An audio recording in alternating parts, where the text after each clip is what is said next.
Stop loss లేని trading or investing మీ bank అకౌంట్స్కి హానికరం. Trading or investing without stop loss is injurious to your bank. నమస్తే అండి, నేను మీ తెలుగు ట్రేడర్ శ్యామ్. సో ఈరోజు మనం మాట్లాడుకోబోయే విషయం ఏంటంటే, చాలామంది మనసుల్లో ఉన్న డౌట్ ఏంటంటే, ఇప్పుడు బంగారం కొనాలా, సేఫెస్ట్ ఇన్వెస్ట్మెంట్ అయినా లేకపోతే వాయిదా వేసుకోవాలా అనేది చాలామందికి ఉన్న డౌటు ఇప్పుడు రోజుల్లో. అండ్ బంగారం అంటే మనకి ఒక సంపద, ఒక సేఫ్టీ, భద్రత అండ్ భవిష్యత్తుకి పెట్టుబడి. కానీ ప్రస్తుతం గోల్డ్ ధరలు ఎటుపోతున్నాయో అర్థం కావట్లేదు. అందుకే ఈ వీడియోలో కంప్లీట్గా ఇప్పుడు బంగారం కొనాలా వద్దా అనే దాని మీద ఒక 360 యాంగిల్లో పూర్తి విశ్లేషణ అనేది మేము ముందు తీసుకొచ్చే ప్రయత్నం అయితే చేస్తున్నాను. సో ఇలాంటి ఫైనాన్స్, ఇన్వెస్ట్మెంట్, ట్రేడింగ్ సంబంధిత వీడియోలు మిస్ అవ్వకుండా ఉండాలంటే కనుక మన ఛానల్ అయితే సబ్స్క్రైబ్ చేసుకోండి. బంగారంలో పెట్టుబడి ఎందుకు? బంగారం అనేది శతాబ్దాలుగా విలువను నింపుకునే వస్తువుగా మనకి చాలా ప్రసిద్ధి. అండ్ ఇప్పుడు కూడా మనం ఎందుకు కొనాలి అనుకుంటున్నారు చాలామంది. ఇది వచ్చేసి ఇన్ఫ్లేషన్కి అడ్డుగోడగా మనకి పనికొస్తుంది. ధరలు ఎప్పుడైతే సాధారణంగా ఉండేటటువంటి ధరలు పెరిగితే కూడా బంగారం విలువ పడిపోదు. ఓకే, ఇది కూడా పెరుగుతూనే ఉంటుంది తప్ప పడిపోదు. అండ్ ఇది ఒక సేఫ్ హెవెన్. స్టాక్ మార్కెట్ ఎప్పుడైతే పడిపోతుందో జనరల్గా మనకి గోల్డ్ అనేది పెరుగుతూ ఉంటుంది. అండ్ ఇంకొక ముఖ్యమైన ఉపయోగం ఏంటంటే, మనకి పోర్ట్ఫోలియోలో డైవర్సిఫైగా మనకి యూజ్ అవుతుంది. సో బంగారం స్టాక్స్తో సంబంధం లేకుండా పనిచేస్తుంది కాబట్టి మనకి ఇదొక పోర్ట్ఫోలియోకి హెడ్జ్ లాగా మనకి ఉపయోగపడుతుంది. అండ్ నెక్స్ట్ వచ్చేసి సాంప్రదాయ విలువ. భారతదేశంలో బంగారం అంటే ఆస్తి, ఆభరణం అండ్ కంప్లీట్గా అది ఒక మనతో పాటు మన ఒక కుటుంబ సభ్యుల్లాగా చిన్నప్పటి నుంచి మనతో పాటు కలిసి ప్రయాణం చేసేటటువంటి ఒక సాంప్రదాయమైన, ఒక విలువైన మెటల్ ఏదైనా ఉంది అంటే కనుక అది బంగారం అని చెప్పొచ్చు, ఎస్పెషల్లీ మన భారతదేశంలో. సో గతంలో బంగారం ఎలా పెరిగిందో ఒకసారి చూద్దాం. ముందుగా మనం గత 5 ఇయర్స్ ప్రైస్ ట్రెండ్ చూస్తే కనుక 2019లో 10 గ్రామ్స్ ధర సుమారుగా 32,000 ఉంది. 2020 కోవిడ్ పీరియడ్లో ఈ ధర వచ్చేసి 50,000 దాటింది. అంటే కేవలం ఒక ఏడాదిలో మాత్రమే 50% దగ్గరగా రిటర్న్ అయితే ఇచ్చింది. 2023 చివరికి ఈ ధర 61,000 చుట్టూరు ఉంది. అండ్ ఇప్పుడు 2025 ఏప్రిల్లో ఈ వీడియో ఎప్పుడైతే రికార్డ్ చేస్తున్నామో సుమారుగా 68,000 నుంచి 69,000 వరకు వచ్చింది. ఈ రేట్లు చూస్తే మనకు ఒకటే అర్థమవుతుంది ఏంటంటే, దీర్ఘకాల ఇన్వెస్ట్మెంట్కి బంగారం చాలా సేఫ్ అసెట్ అనేసి అర్థమవుతున్నాయి. సో ఇప్పుడు బంగారం రేట్లు ఇంతలా ఎందుకు పెరుగుతున్నాయి అనేసి మనం ఒకసారి చూసుకుంటే కనుక, ఏదైతే చైనా అమెరికా టారిఫ్ వార్ జరుగుతుందో, అమెరికా చైనా మధ్య ఏదైతే టారిఫ్ వార్ జరుగుతుందో, మిడిల్ ఈస్ట్లో జరిగేటటువంటి యుద్ధాలు ఏవైతే ఉన్నాయో, అండ్ అలాగే లైక్ ఎగ్జాంపుల్ ఉక్రెయిన్, రష్యా కావచ్చు, అండ్ మిగతావి కూడా మనం ఈ మధ్య చూసినటువంటి ఇరాన్, ఇరాక్ కానీ ఇలాంటివన్నీ కూడా, ఇవన్నీ కూడా ఒక మార్కెట్లో ఒక అన్సర్టనిటీని పెంచాయి. ఇలా రిస్క్ ఉన్నప్పుడు ఏంటంటే, ఇన్వెస్టర్లు ఎప్పుడైనా సరే ఒక సేఫ్ ఇన్వెస్ట్మెంట్, ఒక ఇన్స్ట్రుమెంట్ కావాలి అని చూస్తారు. సో డెఫినెట్గా ఇన్వెస్టర్స్ అందరూ కూడా ప్రపంచవ్యాప్తంగా ఒక సేఫ్ హెవెన్గా బంగారం మీదే నమ్మకం ఎక్కువ పెట్టుకుంటారు. అండ్ నెక్స్ట్ వచ్చేసి డాలర్ బలహీనత.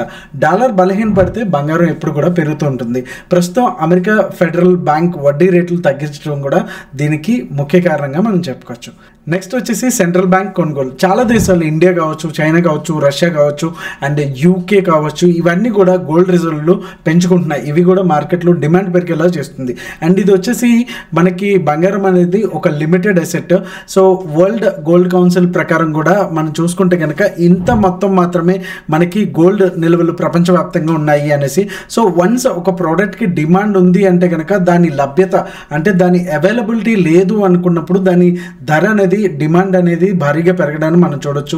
సో అదే సేమ్ మనం బంగారం విషయంలో కూడా జరుగుతూ ఉందనేసి మనం చెప్పుకోవచ్చు. అండ్ 2025లో బంగారం ఫ్యూచర్ మీద అంచనాలు ఎలా ఉన్నాయి, ఫ్యూచర్ ప్రెడిక్షన్స్ మార్కెట్లో ఉన్నటువంటి ఏవైతే గోల్డ్మన్ సాచ్ కావచ్చు, అలాగే బ్యాంక్ ఆఫ్ అమెరికా కావచ్చు, ఇలాంటివి ఇక్కడ మీరు స్క్రీన్ మీద చూస్తున్నట్టు గోల్డ్మన్ సాచ్ అయితే కనుక 3,300 పర్ ఔన్స్ అయితే 2025 ఎండింగ్ వరకు వస్తుందని చెప్తున్నారు. మిగతా సిటీ బ్యాంక్ కావచ్చు, డేవరే కావచ్చు, స్విస్ ఏషియా కావచ్చు, ఇవన్నీ కూడా 2028కి అయితే 8,000 per ounce వరకు వస్తుంది అనేసి అయితే వీళ్ళైతే ప్రెడిక్షన్ అయితే చేయడం కూడా మనం చూస్తున్నాము.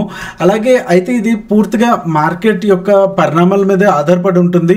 అక్కడ ఎలాంటి సిచ్యువేషన్లు ఉన్నాయి అండ్ ఇప్పుడైతే మనం చూస్తున్నాము చాలా అన్సర్టనిటీ అయితే మనకి ఖచ్చితంగా ఉంది. సో ఇది ఎంతవరకు వెళ్తుంది దాన్ని బట్టి కంప్లీట్గా ఉంటాయి. అండ్ దీంట్లో కూడా రిస్క్ కూడా ఉన్నాయి. ఆర్థిక పరిస్థితులు బాగుంటే స్టాక్ మార్కెట్ పుంజుకుంటే కనుక బంగారం రేట్లు ఏవైతే ఉన్నాయో అవి కాన్స్టెంట్గా వెళ్ళడం జరుగుతుంది. మనం చూడొచ్చు లాస్ట్ 6 to 7 years కూడా బ్రేక్అవుట్ ఇవ్వకుండానే ఒక రేంజ్ బౌండ్లోనే మార్కెట్ కూడా గోల్డ్ అనేది పెరగకుండా తరగకుండా స్టేబుల్గా ఉండడం కూడా మనం చూడొచ్చు. సో ఎప్పుడైతే మనకి లైక్ 24లో బ్రేక్అవుట్ ఇచ్చిందో మనం ఇక్కడ చార్ట్లో కూడా చూడొచ్చు 2116 లెవెల్స్ నుంచి కూడా ఇక్కడ నుంచి కూడా బ్రేక్అవుట్ ఇవ్వడం ఇప్పుడు ప్రస్తుతానికి ఉన్నటువంటి $3,000 వరకు బంగారం అయితే ఎగబాకింది. సో ఇక్కడ నుంచి మనం చూసుకుంటే కనుక 2020 నుంచి కూడా 2020 నుంచి కూడా అండ్ అగైన్ 24 వరకు కూడా 4 to 5 years వరకు కూడా కంప్లీట్గా మనం ఒక రేంజ్ బౌండ్లోనే ఉంది. సో ఇలాంటివి మళ్ళీ జరగడానికి కూడా అవకాశం అయితే ఉంటుంది. అండ్ అలాగే ఫెడ్ రేట్లు పెరిగితే కనుక బంగారం తగ్గే అవకాశం కూడా ఉంటుంది. సో ఇవైతే మనకి ప్రజెంట్ ఉన్న మెయిన్ ఇంపార్టెంట్ రిస్క్ ఫ్యాక్టర్స్ ఏవైతే ఉన్నాయో బంగారం మీద ఇన్వెస్ట్ చేయాలనుకున్న వాళ్ళు దీన్ని ఖచ్చితంగా దృష్టిలో అయితే పెట్టుకోవాలి. బంగారంలో పెట్టుబడి ఎలా పెట్టుకోవచ్చు అంటే కనుక ఓన్లీ ఫిజికల్గానే కాదు, అంటే లైక్ మనం నగలు కొనొచ్చు, కాయిన్స్ కొనొచ్చు, అలాగే ఇంకా ఇన్వెస్ట్మెంట్ ఎక్కువ ఉంటే బంగారం బిస్కెట్లు ఉంటాయి కదా అవి కూడా కొనొచ్చు, మనందరికి తెలిసిందే. కానీ ఈ వీటికి ఏంటంటే మనకి ప్రాబ్లము లైక్ ఒక స్టోరేజ్ ప్రాబ్లం ఒకటి అవుతుంది. మళ్ళీ దీన్ని తీసుకెళ్ళి బ్యాంక్ లాకర్లో పెట్టాలంటే వాళ్ళు సర్టెన్ ఫీజెస్ అనేవి వసూలు చేస్తూ ఉంటారు. అలాగే దీనికి మేకింగ్ ఛార్జెస్, విఏ ఛార్జెస్ అనేవి ఉంటాయి. సో వీటితో పాటు మనం జిఎస్టీ కూడా కట్టాల్సి వస్తుంది. అలా కాకుండా అవి ఒక్కటే కొంతవరకు మైనస్ అని చెప్పొచ్చు. కొంత సెక్యూరిటీ విషయం కూడా ఫిజికల్ గోల్డ్కి మనకు ఉంటుంది. అలాగే గోల్డ్ ఈటీఎఫ్స్, డిమాట్ అకౌంట్ ఉంటే కనుక మనం మార్కెట్లో దీన్ని గోల్డ్ ఈటీఎఫ్స్ని తీసుకోవచ్చు. దీంట్లో కూడా మనకి ట్యాక్స్ బెనిఫిట్స్ అనేవి కూడా ఉంటాయి. ఇన్ కేస్ ఒకవేళ మీరు డిమాట్ అకౌంట్ కోసం చూస్తుంటే కనుక మన డిస్క్రిప్షన్లో దాని డిమాట్ అకౌంట్ ఉంటుంది.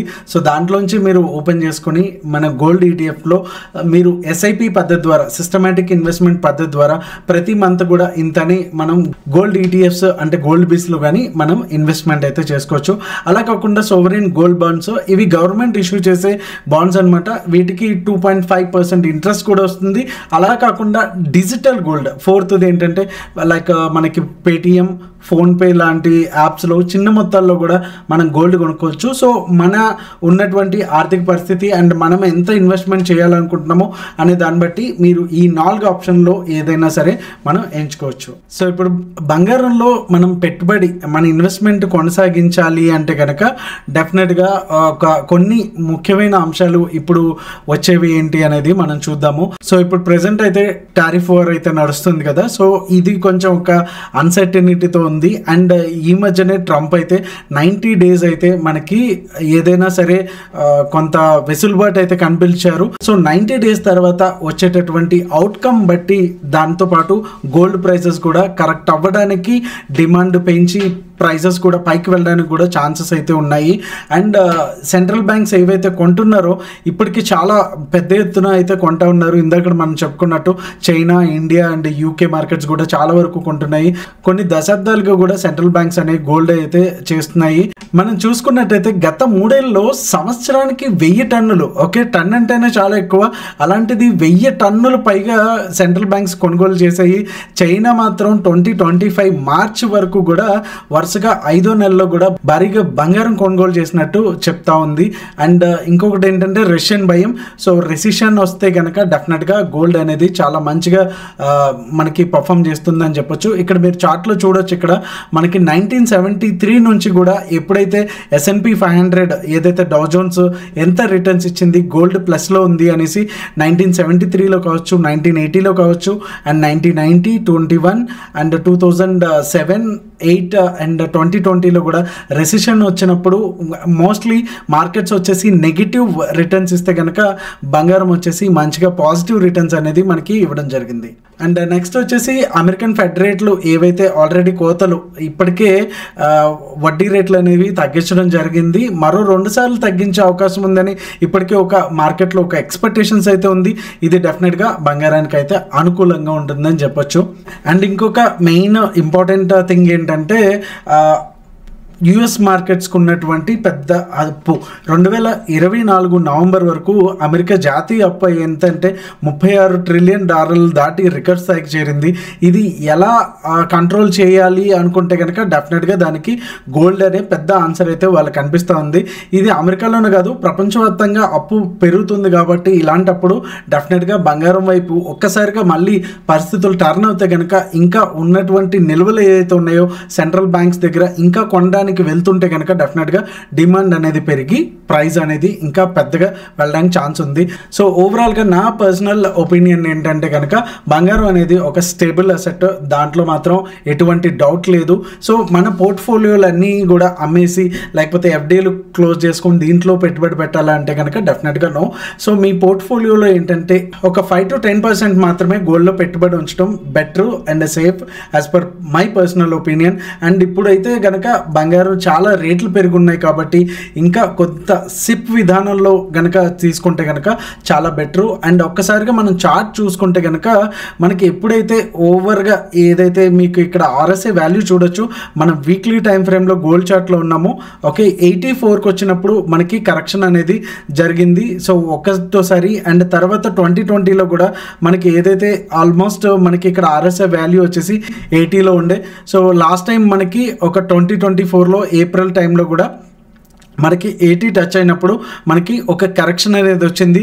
అండ్ రీసెంట్గా కూడా మనకి ఎప్పుడైతే అక్టోబర్ 24లో కూడా మనకి ఆర్ఎస్ఐ ఎంతవరకు వెళ్ళింది అంటే కనుక 82 వరకు వెళ్ళి కూడా కరెక్ట్ అయిన సందర్భాలు ఉన్నాయి. అయితే ఇప్పుడు మనం ఒక్కసారి ఆర్ఎస్ఐ వాల్యూ చూసుకుంటే కనుక 78 ఉంది. అలాగే 82కి రావాలంటే కనుక ఇంకా 4 పాయింట్స్ ఉంది. అంటే ఇంకా కొంతవరకు షార్ట్ టర్మ్లో పెరగడానికి ఛాన్సెస్ ఉన్నాయి అనేసి మనకి ఆర్ఎస్ఐ అయితే చెప్తా ఉంది. సో ఓవరాల్గా ఇదండి మనం బంగారం గురించి. అండ్ ఇప్పటికే మీకు క్లారిటీ వచ్చి ఉంటుంది బంగారాన్ని ఇప్పుడు పెట్టుబడి సాధనంగా చూడాలా అండ్ ఏ విధానంలో కొనాలి అనేసి. సో ఇలాంటి మరిన్ని విషయాలు తెలుసుకోవడానికి, ఇలాంటి మరిన్ని ఇంట్రెస్టింగ్ విషయాలు తెలుసుకోవడానికి మన ఛానల్ అయితే సబ్స్క్రైబ్ అవ్వండి. Thank you so much. Me Telugu treasure channel. జై హింద్.